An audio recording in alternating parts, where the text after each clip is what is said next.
Hello, welcome to week 7, another online class.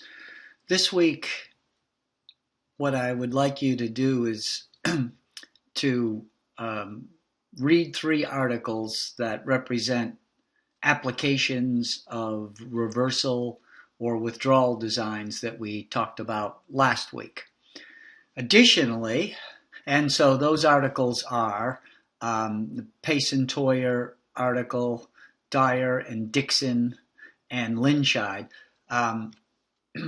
Pace and Toyer has to do with the pica, very practical pica case.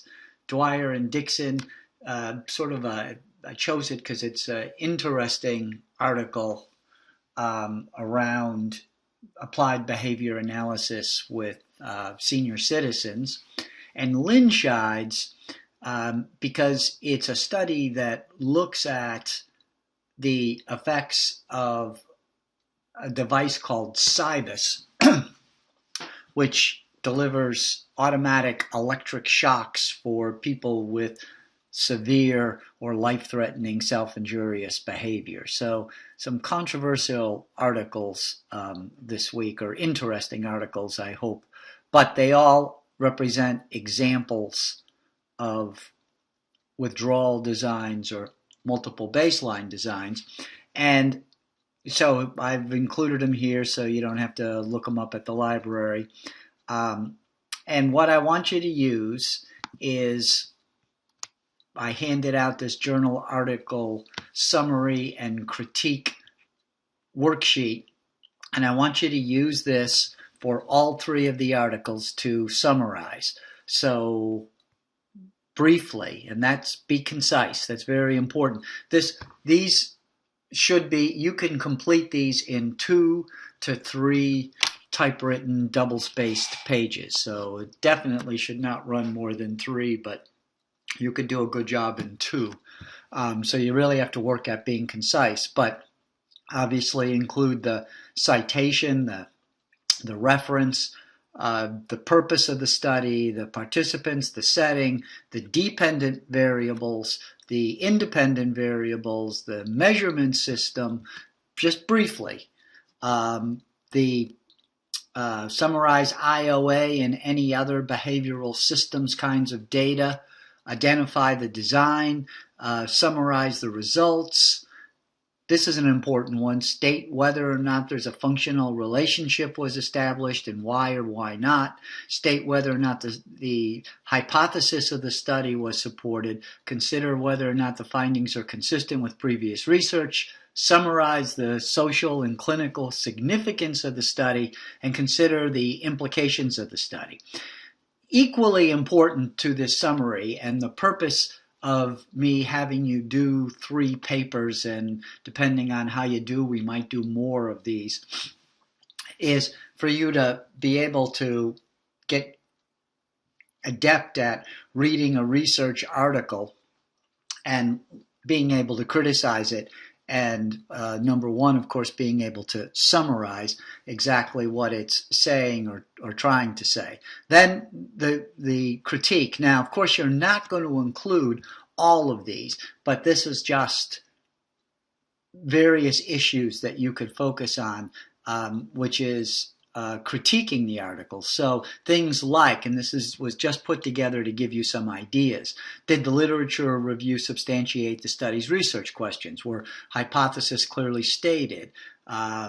Selection of the subjects, nature, the behaviors adequately defined? Were there methodological issues?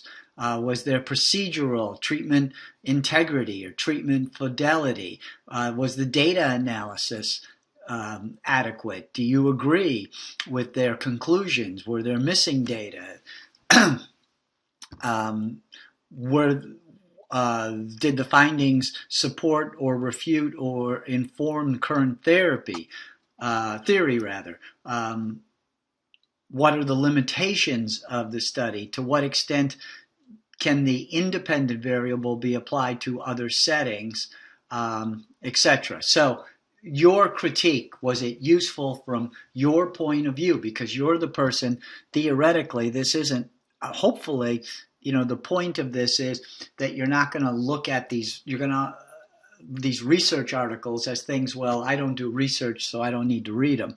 But they're practical. All three of these articles are research articles. However, they are very practical, and I think would help all of us in our clinical services that we're providing. So the point is, can you look at these articles and can you summarize them pretty quickly and critique them? And sometimes I think students feel because an article's been published that there's nothing to critique, and that is not the case. There's plenty of things to critique, not the least of which is, was this article beneficial to you?